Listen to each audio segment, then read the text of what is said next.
Hi everybody, welcome back to DP's Odds and Ends. Jessica here. So you can see I have a little bit of a different thing going on today, but I'm going to be doing meal prep today. So we're doing an Italian kind of thing today. And I wanted to show you some of the stuff that I got and what I'll be making. So the stuff that I bought at the store recently, I bought this package of chicken. I have 2 packages of the ground beef.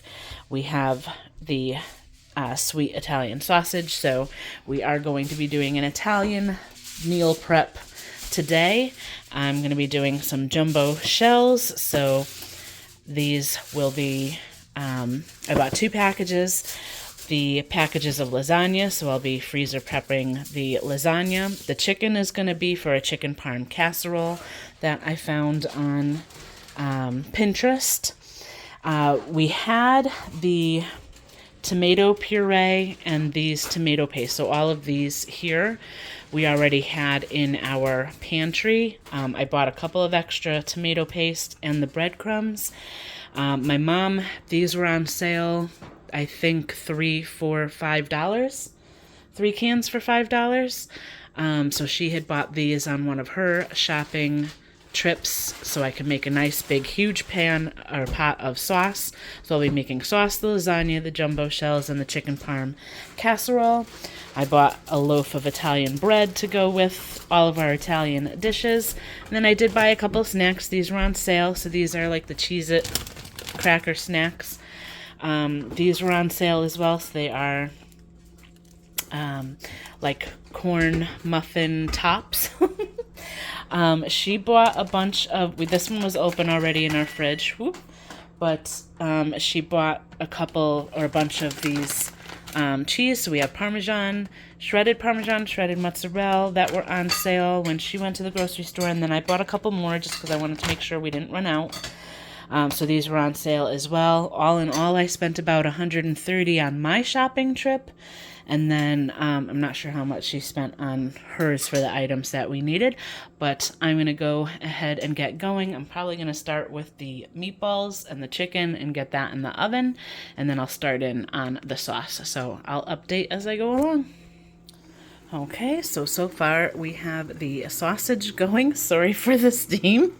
That sausage is going, so that's going to be for our sauce. So we get that cooking first. I'm also going to start in on the meatballs. So I divvied up those 2 packages. I'm going to double the recipe that I'm using. I'm not sure where we got this recipe, but it says the author is Kristen Chidsey. So I'm not sure where this comes from. But here is the information if you wanted to pause and write this down at all. And then there's the instructions. I am doubling this. This recipe calls for 2 pounds of ground beef, but I am doubling and we are doing 4 pounds. And then I still had 2 pounds left over to go in the freezer for other meals. So I'll come back with more. Okay, so the meatballs are all mixed and ready to go into the oven. So you can see we have quite a lot of meatballs. However, some of the meatballs and the sausage will probably crumble those up and put those into the lasagna as well. Before I put them in the oven, I just need to take I have some beef stock here. Some beef stock goes into the mixture, but you also put some of this on the pan for while they are cooking so that they get that nice beef flavor. So it doesn't need to cover the whole bottom of the pan. You just kind of want enough for them to soak up some of that juice to cook in. So there we go. I'm going to do another little splash on this pan. That should be good. And these are going to go into the oven at 450 for about 25 minutes. Okay.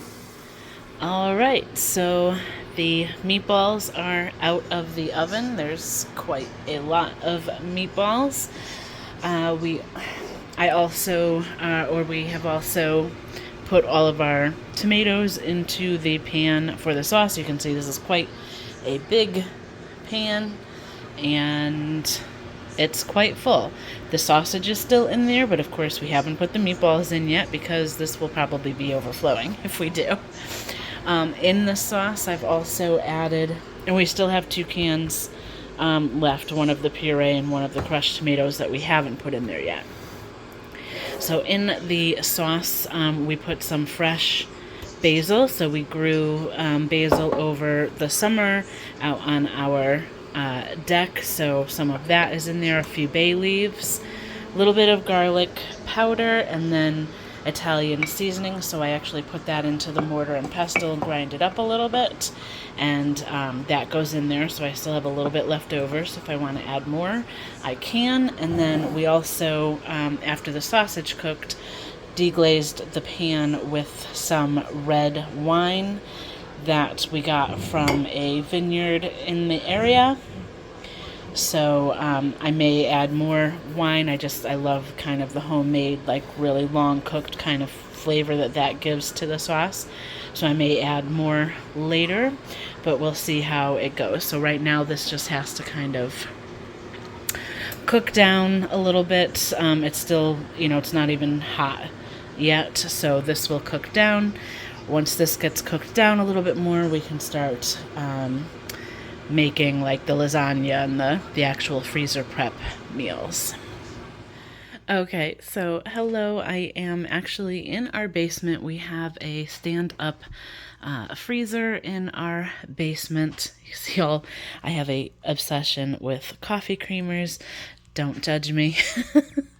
But I just wanted to show you. So a lot of some of this is meals that I made with the last freezer prep, so like the pulled pork, the beef, stuffed peppers. But what we accomplished yesterday were, let's see, we have 3 bags here of the stuffed shells. Some of them have spinach with the ricotta. I think this is the chicken parm casserole. So we have 1 chicken parm casserole. It looks like it's a 9 by 8 container.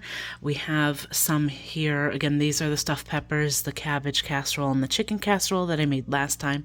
We have 2 little containers of the sauce, and then all of these. So we have 2 pans of lasagna, and then we have 1, 2, 3, 4, 5, 6, 7 of the tall containers of sauce, and then another 4 small containers down here. So usually like the small ones might be the ones that we'll pull out when we want to do like the stuffed peppers or the lasagna or the stuffed shells, where we don't necessarily need a whole big container of sauce but just want to have like extra sauce on top. So we did kind of freeze the shells after making them, like on a cookie sheet in the freezer, so that we could just put them in the bags, and then we will top with sauce and cheese and whatever when we are actually baking them. But I think we are pretty stocked up now for freezer prep meals. These are a couple of sauces that we had from the last time I made sauce back in April. We have some containers of blueberries when we went apple picking, and then anytime that we make soup, we'll make a big batch so that we can freeze it, and those are easy lunches. So that's what most of these are. But I think we have quite enough for the time being, so I may take a little time off from doing some of the freezer prep, and then maybe just focus on adding like 1 meal at a time as we deplete some of what's in here. Let me know what you think. Until next time, bye for now.